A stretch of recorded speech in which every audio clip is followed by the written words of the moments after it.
ஐயா, தர்மம் பண்ணுங்க. நேத்து ராத்திரியில இருந்து ஒரு வாய் சோறு கூட வயித்துல விழல என்று அந்த சக்கர நாற்காலியில் அமர்ந்திருந்த முதியவர் கண்களில் நீர்மழுக கைகூப்பி வேண்டினார்.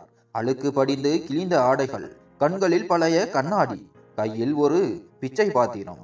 அந்த வழியாக செல்பவர்கள் முன்னால் கை நீட்டி, மகனே, இந்த முதியவனுக்கு கொஞ்சம் உணவு கொடுங்கப்பா என்று தேய்ந்த குரலில் கெஞ்சி கொண்டிருந்தார். ஆனால் அவர் குரலை செவிமடுக்க எவருக்கும் நேரமில்லை. அப்போது, ஐயா, யாரோ ஒரு வயசானவர் வண்டிக்கு முன்னாடி இருந்து நகரவே மாட்டேங்கிறாரு என்று காரின் ஓட்டுநர் பின்னால் அமர்ந்திருந்த தன் முதலாளியிடம் சொன்னார். பாவம், இவரும் தன் பிள்ளைகளால் கைவிடப்பட்டவரோ என்னவோ என்று வருத்தப்பட்ட அந்த முதலாளி மோகன் தன் பையிலிருந்து சில பணத்தாள்களை எடுத்து ஓட்டுநரிடம் கொடுத்து அந்த முதியவரிடம் கொடுக்க சொன்னார். பெரியவரே, எங்க முதலாளி இந்த பணத்தை கொடுத்தாரு. இத வச்சு நல்ல துணியும் சாப்பாடும் வாங்கிக்கோங்க என்று ஓட்டுநர் சொன்னார். ஆனால் அந்த முதியவர், தம்பி, எனக்கு பணம் வேண்டாம். நேத்துல இருந்து ரொம்ப பசியா இருக்கேன். சாப்பிட ஏதாவது இருந்தா கொடுங்க என்று மறுத்துவிட்டார். ஓட்டுநர் மோகனிடம் வந்து, ஐயா, அவர் பணத்தை வாங்க மாட்டேங்கிறாரு. பசிக்குதுன்னு உணவு மட்டும் போதும்னு கேட்கிறாரு என்றார். மோகன் யோசித்தார்.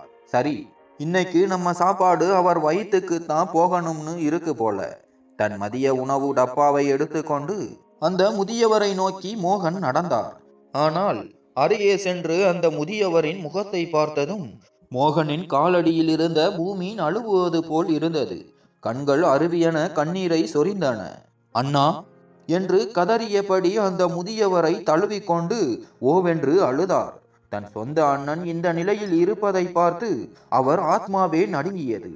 யார், தம்பி மோகனா என்று அந்த முதியவர் நடுங்கும் குரலில் கேட்டார். குரலை அடையாளம் கண்டு கொண்ட அந்த முதியவரும் விம்மி அழுதார். மோகன் தன் அண்ணனை அப்படியே அணைத்து கொண்டு தான் நடத்தி வரும் முதியோர் இல்லத்திற்கு அழைத்து சென்றார். அவரை தன் கைகளாலேயே குளிப்பாட்டி உணவு ஊட்டிவிட்டு பிறகு கேட்டார். அண்ணா, உங்களுக்கு ஏன் இந்த நிலைமை ஏற்பட்டது? தினேஷின் கண்கள் மீண்டும் கலங்கின. அவர் தன் கடந்த கால நினைவுகளில் மூழ்கினார். சில ஆண்டுகளுக்கு முன்பு தினேஷ் தன் மகன் அங்கித் மற்றும் மருமகள் சுஜாதாவுடன் அமர்ந்து இருந்தார். அவர் அப்போது இராணுவத்தில் ஒரு உயர் பதவியில் இருந்து ஓய்வு பெற்றிருந்தார். அங்கித், நான் ரிட்டையர் ஆன பிறகு நீயும் சுஜாதாவும் தான் எல்லாத்தையும் பார்த்துக்கணும். நான் நிம்மதியா ஊர் சுத்தி என் வாழ்க்கையை வாழ போறேன். என்னோட ரிட்டையர்மெண்ட் பணத்தையும் நீங்களே வச்சுக்கோங்க. எனக்கு எதுக்கு பணம்? இத்தனை வருஷம் இங்கேயும் அங்கேயும் அலைஞ்சது போதும் என்றார். அங்கித் சந்தோஷமாக, நிச்சயமாப்பா, நீங்க எதை பத்தியும் கவலைப்படாதீங்க. ரிட்டையர்மெண்ட் பார்ட்டியை நானே முன்னிருந்து நடத்துறேன் என்றான். தினேஷ் அங்கிருந்து சென்றதும் சுஜாதா அங்கீத்திடம் மெதுவாக, அங்கீத், மாமாவோட ரிட்டையர்மெண்ட் பணம் நிறைய வருமே இல்ல, அந்த பணத்துல எனக்கு ஒரு டைமண்ட் செட் வாங்கணும்னு ஆசை. இப்பவே வாங்கிடலாம். எப்படியும் மாமா பணத்தை நமக்கு தானே கொடுக்க போறாரு என்றாள். அங்கீத்தும் அதற்கு சம்மதித்தான். சுஜாதா அந்த பணம் வரும் நாட்களுக்காக கனவு காண தொடங்கினாள்.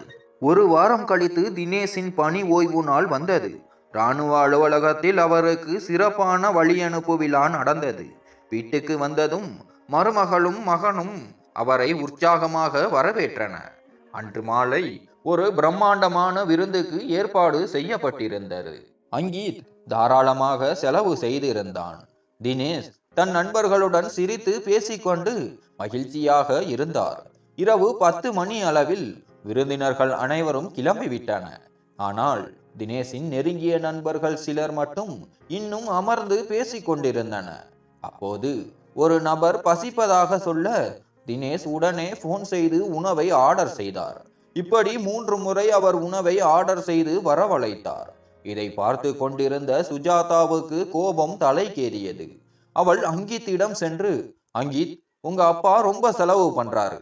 சும்மா சாப்பிட வர்ற நண்பர்களுக்காக இப்படி பணத்தை வீணாக்குறாரு. இதுல நமக்கு தான் நஷ்டம் என்று படபடத்தாள். அங்கித் அப்போது அவளை சமாதானப்படுத்தி படுக்க அனுப்பினான். ஆனால் சுஜாதாவின் மனதில் அந்த செலவு பற்றிய கவலையே ஓடிக்கொண்டிருந்தது. சில நாட்கள் கழித்து தினேஷின் முதல் பென்ஷன் பணம் வந்தது. அவர் அந்த முழு தொகையையும் அங்கீத்தின் வங்கி கணக்கிற்கு மாற்றினார். சுஜாதா அடைந்த மகிழ்ச்சிக்கு அளவே இல்லை. ஒவ்வொரு மாதமும் இதுவே தொடர்ந்தது. தினேஷுக்கு ஏதாவது தேவைப்பட்டால் மட்டும் அங்கீத்திடம் கேட்பார். அவ்வப்போது நண்பர்கள் வீட்டுக்கு வந்து தேநீர் அருந்திவிட்டு மகிழ்ச்சியாக பேசிவிட்டு செல்வார்கள். ஆனால் இது சுஜாதாவுக்கு அறவே பிடிக்கவில்லை. தினேஷ் எப்போதும் தன் நண்பர்களை தாராளமாக வரவேற்று உபசரிப்பார். அவர்களுக்கு செலவு செய்வதில் எவ்வித குறைச்சலும் வைக்க மாட்டார். ஆனால் சுஜாதாவிற்கு அவர்களின் வருகை நாளுக்கு நாள் எரிச்சலை ஏற்படுத்தியது. நண்பர்கள் வரும்போதெல்லாம் அவள் முகத்தை சுளித்து கொண்டு தன் அதிருப்தியை வெளிப்படுத்தினாள். ஆரம்பத்தில் தினேஷுக்கு இது புரியவில்லை. ஆனால் போக போக அவரும் இதை உணரத் தொடங்கினார். அதனால் அவர் ஒருவித மன அழுத்தத்தினுடையே இருக்க வேண்டியது இருந்தது. நண்பர்களிடம் பேசுவதை குறைத்து கொண்டார். அவர்களின் தொலைபேசி அழைப்புகளை கூட தவிர்க்க தொடங்கினார். சுஜாதாவிடம் பேசுவதையும் குறைத்தார். ஆனால் அதுவும் அவளுக்கு ஆத்திரத்தையே மூட்டியது. தினேஷின் இராணுவ நடை உடை பாவனைகளையும் அவர் வீட்டில் கடைபிடித்த ஒழுக்க முறைகளும் அவளுக்கு சுத்தமாக பிடிக்கவில்லை. அங்கீத்திற்கு இது சிறுவயது முதலே பழகிவிட்ட ஒன்று. ஆனால் சுஜாதா இராணுவ பின்னணி இல்லாத குடும்பத்தை சேர்ந்தவள். ஆரம்பத்தில் அவர் வேலையில் இருந்தபோது அவ்வளவாக வீட்டில் இருக்க மாட்டார் என்பதால் அவளால் சகித்து கொள்ள முடிந்தது. ஆனால் இப்போது நாள் முழுவதும் வீட்டிலேயே இருந்து கொண்டு ஒவ்வொரு விஷயத்திலும் அவர் சொல்லும் சட்ட திட்டங்கள் அவளுக்கு சுமையாக தெரிந்தன. இராணுவத்திலேயே தன் வாழ்நாளை கழித்த ஒருவனால் திடீரென எப்படி தன்னை மாற்றிக்கொள்ள முடியும்? ஒரு இரவு அவள் அங்கீத்திடம், அங்கீத், உங்க அப்பா நாள் பூரா இதை செய் அதை செய்ன்னு அதிகாரம் பண்ணிக்கிட்டே இருக்காரு, எனக்கு மூச்சு முட்டுது என்று புலம்பினாள். அதற்கு அங்கீத், அவர் உன்னை தொந்தரவு செய்யணும்னு நினைக்கல, ஏதாவது நல்லது சொல்லி கொடுத்திருப்பார், அதை கத்துக்கிறதுல என்ன தப்பு என்று சமாதானப்படுத்தினான். ஆனால் சுஜாதா முகத்தை முறித்து கொண்டு, அவர் உங்க அப்பா, அதான் நீங்க அவருக்கு வக்காலத்து வாங்குறீங்க என்று குத்தலாக பேசினாள். இதுபோல தினமும் அவள் புகார் செய்வதும் அங்கீத் தன் தந்தைக்கு ஆதரவாக பேசுகிறான் என்றும் ஏசுவதும் தொடர்ந்தது.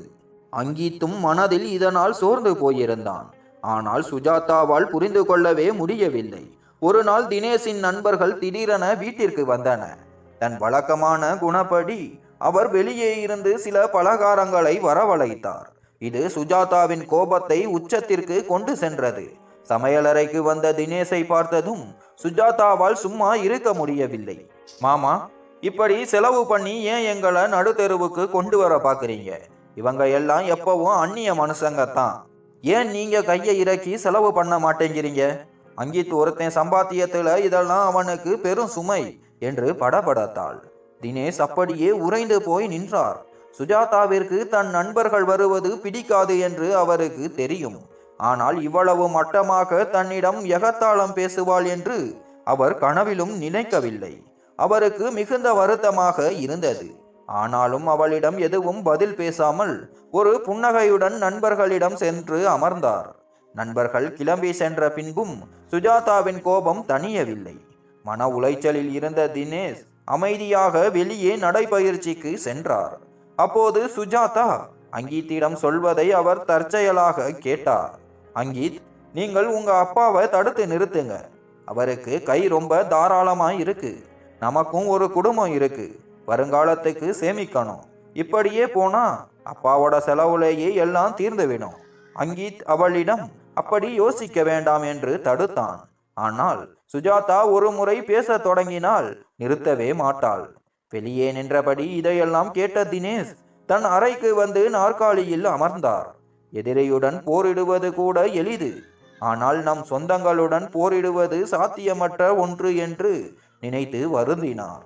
வாழ்நாள் முழுவதும் தன் பிள்ளைகளுக்காகவே உழைத்த தனக்கு பணி ஓய்வு பெற்றவுடன் இத்தனை மாற்றங்களா? அங்கீத் பேசியது அவருக்கு வருத்தத்தை தரவில்லை. ஆனால் சுஜாதாவின் தரம் தாழ்ந்த எண்ணமும் அவள் தினமும் அங்கீத்திடம் புகார் செய்து அவன் மனதை விஷமாக்குவதும் அவரை அச்சப்பட வைத்தது. இறுதியில் அங்கீத் தன் மனைவியின் பக்கம்தானே நிற்பான். அந்த சிந்தனை அவரை நிம்மதியாக இருக்க விடவில்லை. இதிலிருந்து தப்பிக்க வழி தேடினார். ஆனால் எதுவும் புலப்படவில்லை. 2 நாட்கள் கழிந்தன. தோட்டத்தை பராமரித்து கொண்டிருந்த தினேஷ் செடிகளை வெட்டும் கத்தரிக்கோலை எடுத்து வருமாறு சுஜாதாவை அழைத்தார். வெகு நேரமாகியும் அவள் வராததால் அவரே வீட்டிற்குள் சென்றார். உள்ளே சுஜாதா தனக்குள்ளேயே முணுமுணுத்து கொண்டிருந்தது கேட்டது. அந்த மனுஷன் தன்னை என்னத்தான் நினைச்சுக்கிட்டு இருக்காரோ? இந்த இராணுவ தோரணையை எல்லாம் வேற எங்கேயாவது காட்டட்டும். நான் என்ன இவருக்கு வேலைக்காரியா? எப்பவும் அவர் உத்தரவை போட வேலைத்தான் போயிருச்சுல்ல. ஆனா அந்த இராணுவ திமிர் இன்னும் குறையல. சுஜாதா இப்படி பேசுவாள் என்று தினேஷ் ஒருபோதும் எதிர்பார்க்கவில்லை. அந்த வார்த்தைகள் அவர் இதயத்தை ரணமாக்கின. இராணுவத்தில் இருந்ததால் அவர் வைரம் பாய்ந்த நெஞ்சம் கொண்டவராக இருக்கலாம். ஆனால் சொந்தங்கள் கொடுத்த இந்த அடி அவரை நிலைகுலைய வைத்தது. சுஜாதா தன்னை ஒரு மகள் போல நடத்திய நாட்களையும் காட்டிய மரியாதையையும் அவர் எண்ணி பார்த்தார். எல்லாம் பணத்திற்காக போடப்பட்ட முகமூடியா? அன்று மாலை அங்கீத் வந்ததும் சுஜாதா மீண்டும் புகார் செய்ய தொடங்கினாள். அங்கீத், உங்க அப்பா கிட்ட சொல்லிடுங்க. அவருக்கு தேவைன்னா எல்லா வேலையும் அவரே செஞ்சுக்கட்டும். என்கிட்ட ஆர்டர் போட்டா நான் அவர் மாமனார்னு கூட பார்க்க மாட்டேன். அவர் பண்ற இந்த ஒழுக்க நாடகமே தாங்க முடியல. இதுல அதிகாரம் வேற. நான் ஒன்னும் இங்க வேலைக்காரி இல்ல. வெளியே நின்று கொண்டிருந்த தினேஷின் காதுகளில் இந்த சொற்கள் ஈட்டியாய் பாய்ந்தன. அங்கீத் ஏன் எதுவும் பேசவில்லை. நான் அப்படி என்ன தொந்தரவு செஞ்சுவிட்டேன்? சம்பாதிக்கும் வரை தான் ஒரு மனிதனுக்கு மரியாதையா? நான் சுஜாதாவிடம் ஏதாவது பேச போய் அவள் என்னை பொய்யன் என்று ஆக்கினால் என் கௌரவம் என்னாவது என்று குமைத்தார். சுஜாதாவின் வார்த்தைகள் நாளுக்கு நாள் தரம் தாழ்ந்து எல்லையை மீறி கொண்டே இருந்தன. தன் அறையில் ஆழ்ந்த சிந்தனையில் இருந்த தினேஷ் திடீரென எழுந்து வெளியே வந்தார். அங்கீத்திடமோ சுஜாதாவிடமோ எதையும் சொல்லாமல் தன் காரை எடுத்துக்கொண்டு வேகமாக புறப்பட்டார். கார் சீறி பாய்ந்து கொண்டிருந்த போது சுஜாதாவின் இழிவான வார்த்தைகள் அவர் காதுகளில் ஒலித்து கொண்டே இருந்தன. இன்று அவர் சுயமரியாதை சிதைந்து போய் இருந்தது. இவ்வளவு கீழ்த்தரமாக அவள் தன்னை பற்றி எண்ணுவாள் என்பதை அவரால் தாங்கிக் கொள்ளவே முடியவில்லை. கார் சாலையில் அதிவேகமாக சென்று கொண்டிருந்தது. திடீரென அவர் கட்டுப்பாட்டை இழந்தார். எல்லாம் நொடி பொழுதில் நிகழ்ந்தது. அவர் பிரேக் போடுவதற்குள் கார் சாலையை விட்டு விலகி அருகில் இருந்த வயல்வெளிக்குள் பாய்ந்து தலைகீழாக கவிழ்ந்தது. இதை பார்த்து கொண்டிருந்த ஒரு விவசாயி அலறினார். தன் கண் முன்னால் நடந்த அந்த பயங்கர விபத்தை கண்டு ஓடி வந்து அக்கம் பக்கத்தினரை அழைத்தார். தலைகீழாக கிடந்த காரின் உள்ளே தினேஷ் மயங்கிய நிலையில் உயிருக்கு போராடி கொண்டிருந்தார். காரின் என்ஜினிலிருந்து புகை வந்து கொண்டிருந்ததால் எந்த நேரமும் கார் தீப்பிடிக்கலாம் என்ற அச்சத்தில் மக்கள் அவரை விரைவாக மீட்க முயன்றன. காரின் கண்ணாடியை உடைத்து அவரை வெளியே மீட்டெடுத்தன. அங்கிருந்த அவரது அலைபேசியை எடுத்து அங்கீத்திற்கு தகவல் கொடுத்தன. தன் தந்தை அறையில் தான் இருக்கிறார் என்று நினைத்து கொண்டிருந்த அங்கீத் இந்த செய்தியை கேட்டு அதிர்ச்சியில் உறைந்தான். பதறிக்கொண்டு ஓடி வந்த அவன் அங்கிருந்தவர்களின் உதவியுடன் தினேஷை மருத்துவமனைக்கு அழைத்து சென்றான். அவர் தீவிர சிகிச்சை பிரிவில் அனுமதிக்கப்பட்டார். தினேஷுக்கு பலத்த காயம் ஏற்பட்டிருந்தது. தகவல் அறிந்து நண்பர்கள் மற்றும் உறவினர்கள் பலர் மருத்துவமனைக்கு வந்து விபத்து குறித்து கேட்டனர். ஆனால் அங்கீத்திடம் பதில் இல்லை. அங்கீத் அழுது கொண்டே சுஜாதாவிடம் கேட்டான். சுஜாதா, அப்பா உன்கிட்ட ஏதாவது சொல்லிட்டு போனாரா? ராத்திரி நேரத்துல அவர் எங்கேயும் போக மாட்டாரே, அப்புறம் ஏன் இப்படி போனாரு? சுஜாதா தனக்கு எதுவுமே தெரியாதது போல நடித்தாள். ஆனால் தான் பேசியதெல்லாம் மாமா கேட்டுவிட்டார் என்பது அவளுக்கு மெல்ல புரிய தொடங்கியது. தன் பேச்சுக்களை மாமா கேட்டுவிட்டார் என்பது புரிந்ததும் சுஜாதா வெளியே தெரியாதது போல நடித்தாள். அங்கீத், எனக்கு எதுவும் தெரியாதுங்க. நானும் வீட்டுக்குள்ள தானே இருந்தேன். எனக்கு எப்படி தெரியும் என்று மழுப்பினாள். அங்கீத் ஆழ்ந்த சிந்தனையில் மூழ்கினான். அப்பா ஏன் யாரிடமும் சொல்லாமல் இப்படி வெளியே சென்றார்? நள்ளிரவில் 1 மணிக்கு வீட்டை விட்டு வெளியேற வேண்டிய அவசியம் என்ன என்று அவன் மனம் குழம்பியது. மறுநாள் தினேஷிற்கு நினைவு திரும்பியது.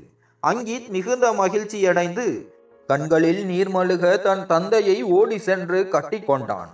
அப்பா, இப்ப பரவாயில்லையா? ஏன் சொல்லாம வெளியே போனீங்க என்று கேட்டான்.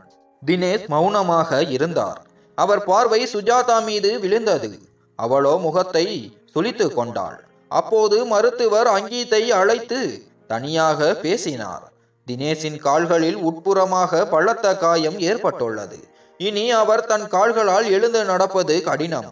அவரை நீங்கள் மிக கவனமாக பார்த்து கொள்ள வேண்டும் என்றார். இதை கேட்ட அங்கீத் உடைந்து போய் அழுதான். மருத்துவர் சொன்னது போலவே ஆனது. தினேஷ் எவ்வளவோ முயன்றும் அவரால் எழுந்து நிற்க முடியவில்லை. அவர் கால்களில் ஜீவனே இல்லாதது போல இருந்தது. ஒரு வாரம் கழித்து அவர் சர்க்கர நாற்காலியில் அமர வைக்கப்பட்டு வீட்டிற்கு அழைத்து வரப்பட்டார். அங்கித் தன் தந்தையை மிகவும் அன்போடு கவனித்துக் கொண்டார். ஆனால் 3 நாட்களுக்கு பிறகு அங்கித் அலுவலகம் செல்ல வேண்டியிருந்ததால் தந்தையை பார்த்து கொள்ளும் பொறுப்பை சுஜாதாவிடம் ஒப்படைத்தான். சுஜாதாவிற்கு இது ஒரு பெரிய சுமையாக தெரிந்தது. அவள் தினேஷிற்கு சரியான நேரத்திற்கு உணவோ மருந்தோ கொடுப்பதில்லை. தினேஷ் எதையும் கேட்காமல் மனதை கல்லாக்கி கொண்டு மௌனமாக இருந்தார். பலமுறை அவர் தானாகவே எழ முயற்சி செய்து தரையில் தடுமாறி விழுவார். அவர் தரையில் விழுந்து கிடப்பதை பார்த்தும் சுஜாதா அவரை தூக்க வரமாட்டாள். மாறாக அதை பார்த்து ஏளனமாக சிரிப்பாள். அவர் தரையில் கிடந்தபடியே அவளை அழைப்பார். அவருக்கு தன் நிலையை எண்ணி தன் மீதே பரிதாபம் ஏற்பட்டது. சுஜாதா அடிக்கடி முணுமுணுப்பாள். இவ்வளவு செலவு வைக்கிறாரே, வெட்கமே இல்லையா? இத்தனை மாத்திரைகள், அப்புறம் இவருக்கு பணிவிடை வேற. கிழவர் தேவையில்லாம நாடகம் ஆடுறாரு. இவ்வளவு நடந்தும் தினேஷ் தன் வேதனையை யாரிடமும் சொல்லவில்லை. ஒரு மாலை நேரத்தில் சுஜாதா சொன்னாள், மாமா, வீட்டுக்குள்ளேயே இருந்து உங்களுக்கு போர் அடிக்கும், வாங்க, உங்களை ஒரு பூங்காவுக்கு கூட்டிட்டு போறேன். தினேஷ் சம்மதித்தார். சிறிது நேரம் கழித்து அவர் சொன்னார், மருமகளே, வீட்டுக்கு கிளம்பலாம் வா, இருட்ட தொடங்குது. இது எந்த பூங்கான்னு தெரியலையே. அவருக்கு பதில் கிடைக்காததால் பின்னால் திரும்பி பார்த்தார். சுஜாதா அங்கே இல்லை. அவர் கண்கள் அவளை தேடின. ஆனால் எங்குமே அவளை காணவில்லை. அது எந்த ஊர் பூங்கா என்று கூட அவருக்கு தெரியவில்லை. இனி எப்படி வீட்டுக்கு செல்வது என்று நினைத்த போது அவர் கண்கள் கலங்கின. வெகு நேரம் காத்திருந்தும் அவள் வரவே இல்லை. அங்கே சுஜாதா வீட்டில் தன் வெற்றியை கொண்டாடினாள். அங்கித் வீட்டிற்கு வந்ததும் பெருத்த குரலில் அழுவது போல நடித்து அவனிடம் ஓடினாள். அங்கித், அப்பாவை காணோம் என்று கத்தினாள். அதிர்ச்சியடைந்த அங்கித், சுஜாதா, அமைதியா நடப்பதை சொல்லு, அப்பா எங்க என்று கேட்டான். அவள் பொய்யாக ஒரு கதையை சொன்னாள். அப்பா கிட்ட யாரோ 2 பேர் வந்தாங்க. நான் உள்ளே இருந்தேன். அவங்க சோபாவுல உட்கார்ந்து பேசிக்கிட்டு இருந்தாங்க. 2 மணி நேரம் கழிச்சு வந்து பார்த்தா யாரையுமே காணோம். அப்போல இருந்து தேடிக்கிட்டு இருக்கேன். உங்களுக்கு போன் பண்ணேன், ஆனா கிடைக்கல. அங்கித் திகைத்து போனான். அப்பா ஏன் இப்படி செய்தார்? இது 2வது முறை. அங்கித் பயந்தான். யார் வந்தாங்க? அவங்க பேரு என்ன என்று கேட்டான். எனக்கு தெரியாதுங்க, முன்னாடி நான் அவங்கள பார்த்ததே இல்லை என்று மீண்டும் பொய் சொன்னாள் சுஜாதா. அங்கித் உடனே தந்தையின் எண்ணிற்கு அழைத்தான். அப்போது சோபாவிலேயே அலைபேசி ஒலித்தது. இது இன்னும் அதிர்ச்சியாக இருந்தது. அங்கித் தன் தந்தையின் நண்பர்களின் புகைப்படங்களை காட்டியும் சுஜாதா யாரையும் அடையாளம் காட்டவில்லை. அங்கித் நண்பர்கள் பலரை சந்தித்து கேட்டான். ஆனால் யாருக்கும் தெரியவில்லை. தினேஷ் எல்லோரையும் விட்டு வெகு தூரம் சென்று விட்டார். ஒருவேளை அவர் மீண்டும் வீட்டுக்கு வர விரும்பவில்லை போல் இருக்கிறது. சுஜாதா அவர் இல்லாதது கண்டு மகிழ்ச்சியாக இருந்தாள். அங்கித், அப்பா அவர் விருப்பப்படிதான் போயிருக்காரு, எங்கேயாவது சுத்த போயிருப்பாரு என்றாள். அங்கித் அவளை முறைத்து பார்த்து கத்தினான். உனக்கு அறிவிருக்கா? அப்பாவால நடக்கவே முடியாது, அப்புறம் எப்படி அவர் போயிருப்பாரு? பல மாதங்கள் கடந்தன. அங்கித் ஒவ்வொரு மருத்துவமனையாக தேடினான். ஆனால் எங்கும் அவர் இல்லை. அவன் தன் தந்தையை நினைத்து ரகசியமாக அழுதான். பூங்காக்களுக்கு சென்று அங்கிருப்பவர்களிடம் விசாரிப்பான். அப்பா ஏன் இப்படி சென்றார் என்ற கேள்விக்கு விடை தேடினான். ஆனால் உண்மை சுஜாதாவிற்கு மட்டுமே தெரியும். அங்கித் எப்போதும் சோகமாகவே இருந்தான். ஒரு நாள் அவன் ஒரு முதியோர் இல்லத்தின் பெயர் பலகையை பார்த்தான். அங்குள்ள முதியவர்களிடம் பேசினால் ஆறுதல் கிடைக்கும் என்று உள்ளே சென்றான். அங்கிருந்த முதியவர்கள் அவன் காட்டிய அன்பில் மகிழ்ந்து அடுத்த நாளும் வருமாறு கூறின. அங்கித் தினமும் அங்கு செல்ல தொடங்கினான். செல்லும் போதெல்லாம் தன் தந்தைக்கு பிடித்த பழங்களையும் இனிப்புகளையும் வாங்கி செல்வான். அன்று அந்த முதியோர் இல்லத்தின் ஆண்டு விழா. அங்கு ஒரு அழகான மேடை அமைக்கப்பட்டிருந்தது. விருந்தினர்கள் அமர்ந்திருந்தன. அங்கித் அங்குள்ள முதியவர்களுக்கு உதவி செய்து கொண்டிருந்தான். அப்போது மேடையில் அறிவிப்பாளர் சொன்னார், இப்போது உங்கள் முன் ஒரு சிறப்பு விருந்தினரை அழைக்கிறேன். அவர் உங்களில் ஒருவர்தான். ஆனால் மிகுந்த நம்பிக்கை கொண்டவர். சுயமரியாதை முதியோர் இல்லத்தின் கௌரவ விருந்தினராக இருக்கும் திரு தினேஷ் மேராவை மேடைக்கு அழைக்கிறேன். அந்த பெயரை கேட்டதும் அங்கித் மேடையை பார்த்தான். அவன் இதயம் விம்மியது. அங்கே அவன் தந்தை தினேஷ் தன் சொந்த காலில் எழுந்து நின்று கொண்டிருந்தார். அவர் தன் தம்பி மோகனுக்கு நன்றி தெரிவித்துக் கொண்டிருந்தார்.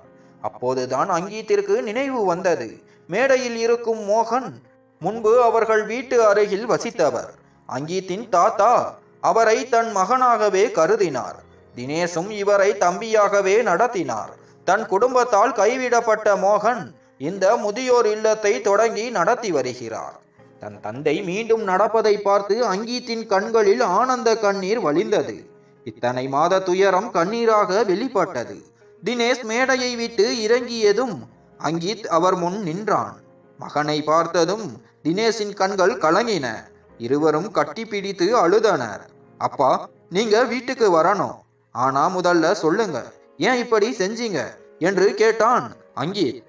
தினேஷ் அவனை பார்த்து சொன்னார், மகனே, இதற்கு பதில் சொல்லி உன் வாழ்க்கையில் நான் குழப்பத்தை உண்டாக்க விரும்பல.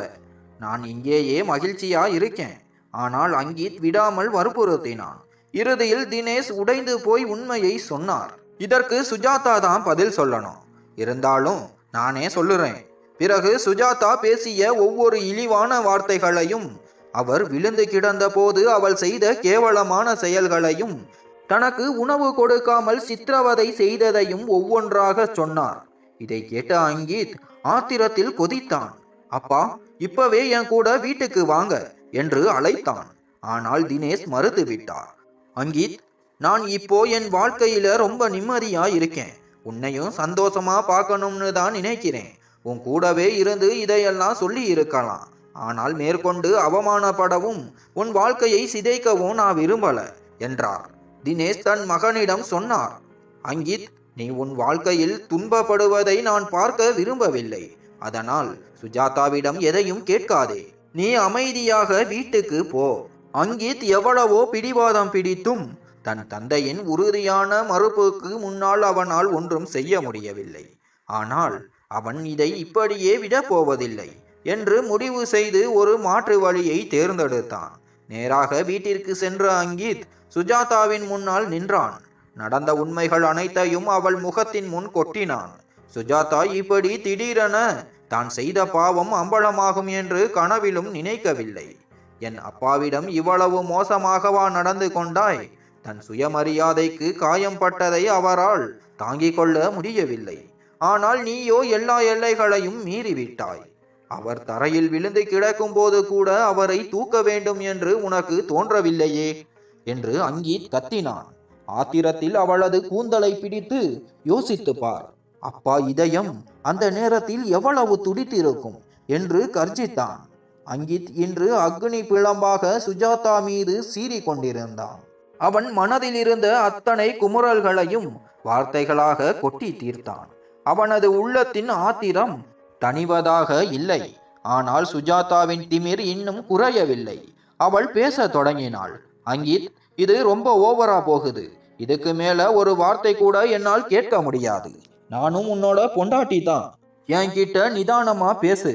அவள் பேசி முடிப்பதற்குள் அங்கீத் மின்னல் வேகத்தில் எழுந்து அவளது கன்னத்தில் ஒரு பலமான அறையை விட்டான். சுஜாதாவின் கன்னம் சிவந்து போனது. அதை தடவிக்கொண்டே அவள் அலறினாள். அந்த ஒரு ஆளுக்காக என் மேல கை வைக்கிறீங்களா? அங்கீத் இதற்கு எந்த பதிலும் சொல்லாமல் வேகமாக அறைக்குள் சென்றான். சிறிது நேரம் கழித்து கையில் ஒரு பையுடன் அங்கீத் வெளியே வந்தான். அங்கீத், நீ எங்க போற? இதெல்லாம் என்ன என்று சுஜாதா பதறி போய் கேட்டாள். அங்கீத் உடனடியாக பதிலடி கொடுத்தான். என் அப்பா கிட்ட போறேன். உன்னோட குணம் இப்படித்தான் இருக்குன்னா உன் கூட இருந்து நான் என்ன செய்ய போறேன்? நானும் அங்கேயே போய் அப்பா கூடவே இருந்துக்கிறேன்.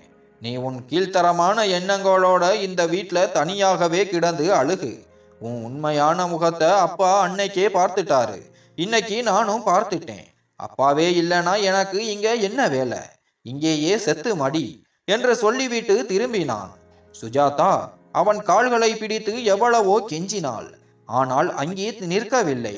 காரை ஸ்டார்ட் செய்து அங்கிருந்து மின்னல் வேகத்தில் கிளம்பினான். இன்று சுஜாதா அனாதையாக நின்றாள். யாரிடமும் இல்லை.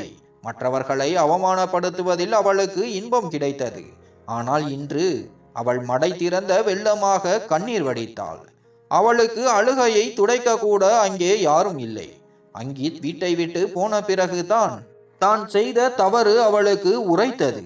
1 மணி நேரம் அழுது தீர்த்த பிறகு அவள் நேராக அந்த முதியோர் இல்லத்திற்கு தேடி சென்றாள். அங்கே தினேஷின் முன்னால் சுஜாதா நின்றாள். அவளை பார்த்ததும் தினேஷ் அதிர்ச்சியடைந்தார்.